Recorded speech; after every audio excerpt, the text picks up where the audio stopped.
So I did the same thing with Vance last night. I'm going to do it with you. We gave you a topic. Mm-hmm. You chose the passage. Yeah. Why this one? Yeah, I think one reason, I think it is probably the expression of the Great Commission that most people know. So we at least have that background. For those of us who at least have been in church for any length of time at all, but I'm not sure we listen to it. I'm not sure that we might talk about it, but we don't do anything with it. And then to recognize, all right, we know this one, but we don't always think about, but Jesus repeated this more than once. And he must have done that for a reason. He wants us to listen to him. And so just taking the text and pulling it apart, I trust the Lord just takes that and drills it into our heart some. Yeah, I think that's right. So, and I love the way you tied it in with that call to obedience, mm-hmm. and that regular call to obedience that we often have a hard time obeying, right? So, and Tom, maybe this is an area where you can chime in. I'm still kind of thinking through it all myself and processing what Dr. Lawless said. Like, what makes it so hard to obey? Why is it a challenge for us? Notice how he asked me the question on what about slid it right over there. Did y'all see that? About disobedience. I'm trying not to read too much into that. Why is it hard to disobey? It's been hard since the Garden of Eden. We want to be God. We think our way is the best way. We think we know better than God. We really, in a sense, think we are God because when things don't go our way is when we tend to get the most upset. And so I think when I was hearing Dr. Lawless, I was reminding, I think the Holy Spirit was speaking to me and reminding me that this is his kingdom that we're building and not our own. Yeah. And I think for all of us, whether it's someone who, like Dr. Lawless at his stage of life, or me at mine, or for all of you in your stage in life, there will always be an excuse not to follow the Lord. And that's why it's so important right now to say, I'm going to live my life for the glory of God, and I'm going to do something strategic for the mission of God, like in whatever that is. Can I ask him a question? Yeah, absolutely. Hit it. I always feel like I jump in and ask these guys. And by the way, Dr. Lawless, I had as a professor, and if you haven't followed him, you should. Read his blog posts, follow him on social media, and make plans now at some point next year, 4 years from now, whenever it is, to come and keep praying that God doesn't send him overseas so that you can have him as a professor. Dr. Lawless, I remember so much from when you were my professor, things that you said, talking about the homogeneous principle and contextualization and spiritual warfare. Y'all, he's got a class on spiritual warfare that is incredible. I remember you saying how I was your favorite student you'd ever had. I remember all of these things. Wait, he said the same thing to me. No. But he meant it with me. So you're batting your ball. Like, I love that story. Oh, man, yeah. What are ways that maybe all of us are asking God to throw the ball to hit our bat? Like, what are some really tangible, be real, what are some tangible, practical ways we're doing that? Yeah, I think one of the ways, and I got at this a little bit in the sermon, is I think we set our plan in place. I'm majoring in this because I want to do this, and this is where I want to do this, and this is what I want to be achieving. We've got all these goals in place, and we almost dare God to change those goals. So again, we put the box in place. This is my plan. God, if I can do something for you in the plan and still get everything I want, then I'm cool with it. But God just doesn't work that way. We do the same thing even with our temptations sometimes. When we convince ourselves that what we're doing is okay, and God's not concerned about that because he's throwing the ball where I'm swinging the bat. That doesn't work that way. If we want to follow God, we adjust to his pitching. We do what he's called us to do. So that was coming out of the sermon, the things, when you talk about obedience and the things that are so hard, that makes it so hard, I think it is this box idea, right? Mm-hmm. So the way you approach that, and one of the things that hits me from that whole analogy you're making. I think there's things in the box that we don't want to let go of. I wonder if there are things outside of the box we're scared of. Mm-hmm. Is there a chance that sometimes we're drawing the box around what we feel is safe? Yeah, I think so. At a couple levels. One, what we've taught to do, particularly in American culture, is to achieve. We've got these things we want. We want this house. We want this job. We want all these things that are quite temporary. I'm learning at my stage of life. But then we have outside that box the unknown. So what happens if I give God a blank check? If I just put it on the altar here, and God, you write what you want me to do, and I will do it. I have no idea what's going to be there. That's frightening to me a little bit. Right. So that's where I have to keep going back to, all right, Lord, if I do that, and whatever you put on that check is what you want me to do, I guarantee you I'm going to have to run back to multiple times, but I am with you always, even to the end of the age. Because you don't know what God's going to call you to do. You don't know what it's going to cost you. Let's just be honest. It is getting riskier and riskier and riskier to stand up for Jesus in this world. And even in our culture and our country, I think it's going to get more difficult. And we're just going to have to decide, are we really willing to die for Jesus? And that's frightening. And so it's just easier to say, as long as I'm safe in the box, I will follow you. Gillen, I think there's also a temptation for us that we want to have it all planned out before we actually say yes. Mm-hmm. That's right. Maybe we're a college student, like, man, I'm still, it took me probably till I was like 34 before I thought I'm like, oh, that's what I want to do with my life. And I probably had 10 ideas before that. But I think that's that fear.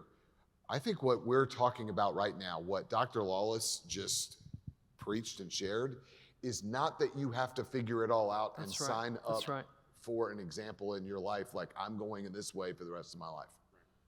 In fact, I'm just going to go ahead and do it again, if that's okay. Yeah, hit it. I'm going to ask our guys in the booth, throw up that QR code from last night if you guys have it handy on GoTo.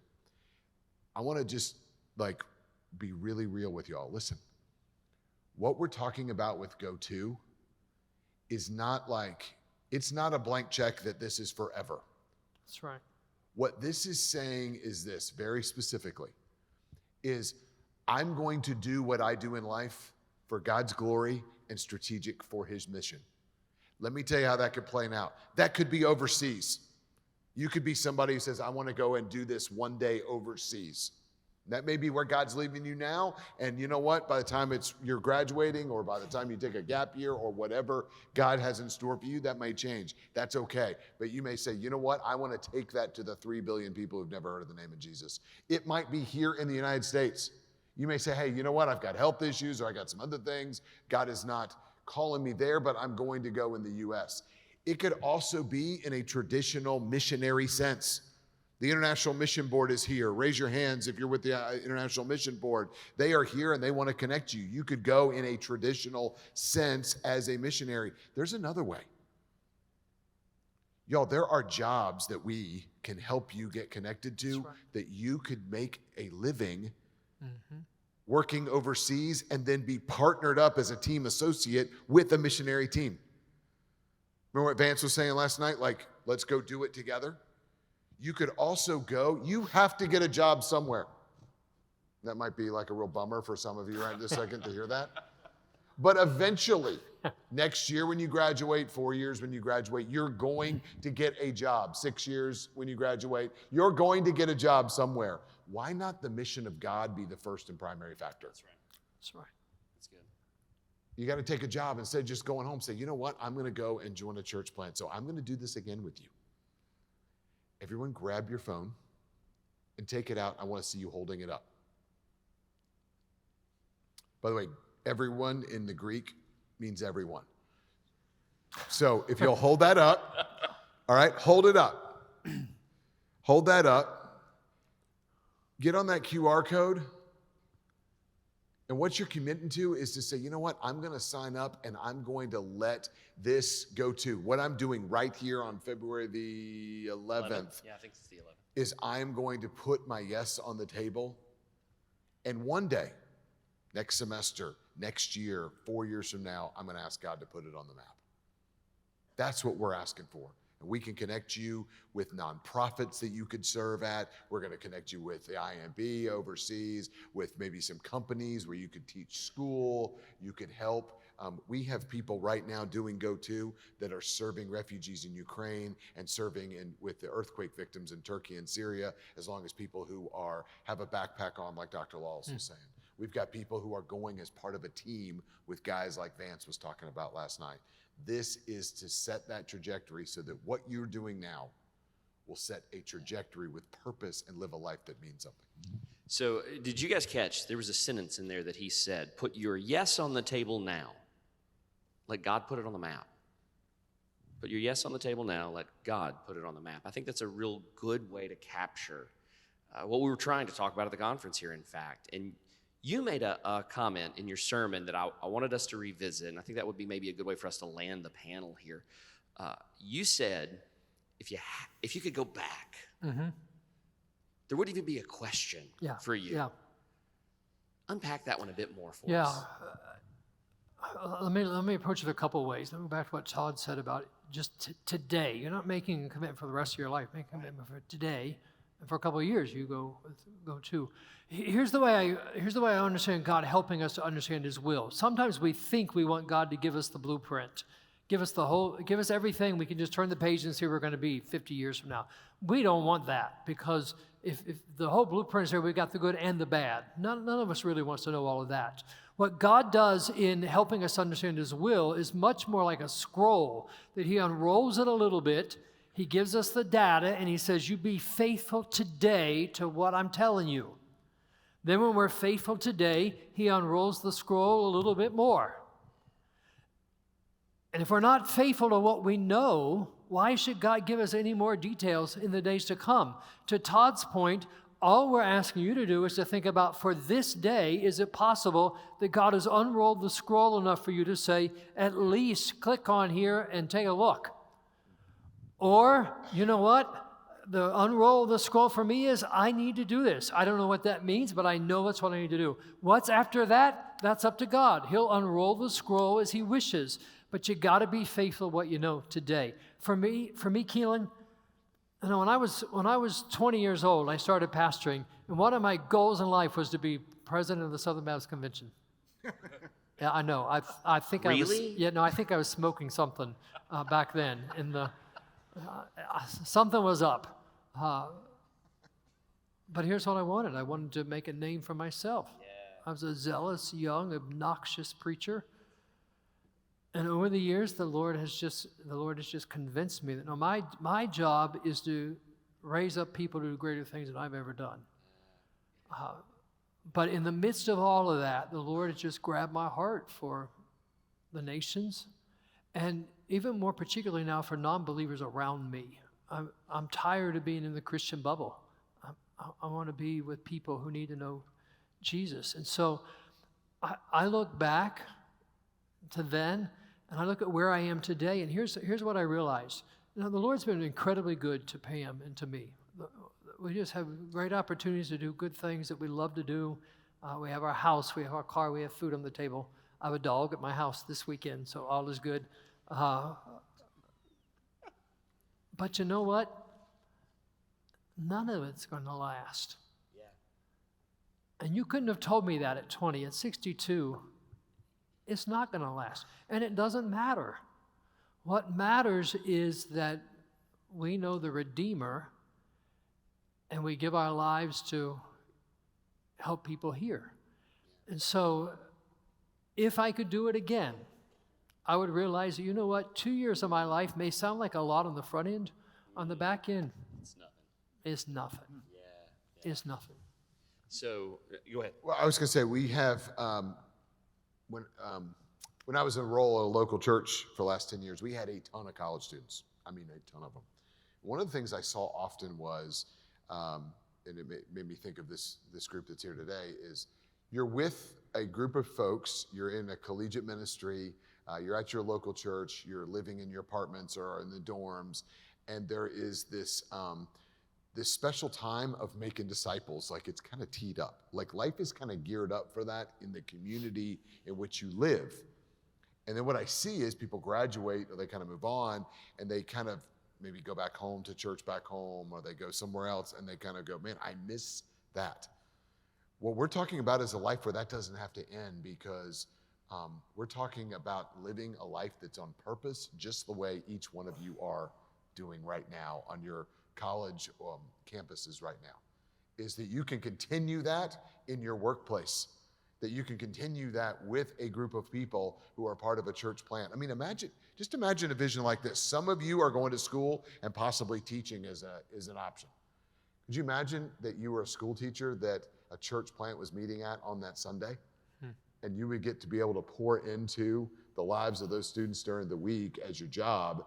And by the way, you could mobilize maybe your small group to go and do some tutoring after school and make a difference in that community. That's just one example. Some of you are going to go to medicine or business. What about making Bible studies?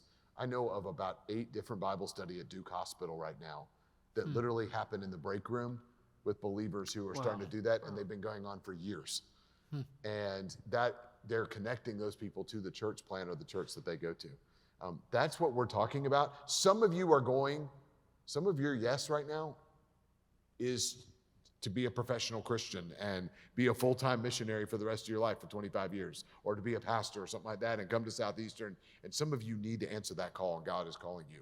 For the majority of you, it's to live like a missionary every day where you are, that we are starting to do those things, because the come and see days, let's build a big building and have some nice Disney-esque programs. Y'all, my lost neighbors, and I live a couple miles from here, my lost neighbors would never wake up on a Sunday morning and say, I think I'll go to church today. We have got to go, and there's never been a greater time for that than right now, and I believe you're going to do it. So you guys are hearing a constant refrain here, right? And we're going to bang this drum really for the rest of the time we're here. Our hope is that you guys are leaning into what obedience today looks like. Yes on the table for today. And then when God starts to put that on the map, it could literally be anywhere in the world. Anywhere in the world. And the beauty of the situation you guys are sitting in is that there really are pathways to all of those places.